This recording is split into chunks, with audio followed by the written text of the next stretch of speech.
بدنا نقول لهم للناس ايه في ناس وطنيين، ايه في ناس بيآمنوا بهذا البلد، ايه في ناس حاطين لبنان اولا.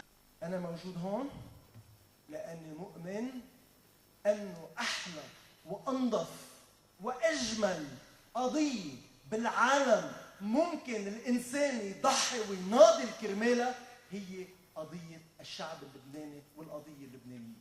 وراح استفيد من هيدا الظرف تقلكم انه كان في جنود صامتين بالجيش اللبناني، ضباط قبضايات يلي قاوموا سوريا بال90 ويلي اليوم خاضوا معارك نهر البارد وخاضوا معركه عرسال. هن ذاتهم هول الضباط القبضايات يلي نحن متكلين عليهم اليوم كرمال ليدافعوا عن حدودنا وتيدافعوا عنا وتيدافعوا عن بلدنا. الجيش اللبناني عم بيخوض اليوم أعنف وأنظف معارك تيدافع عن الشعب اللبناني.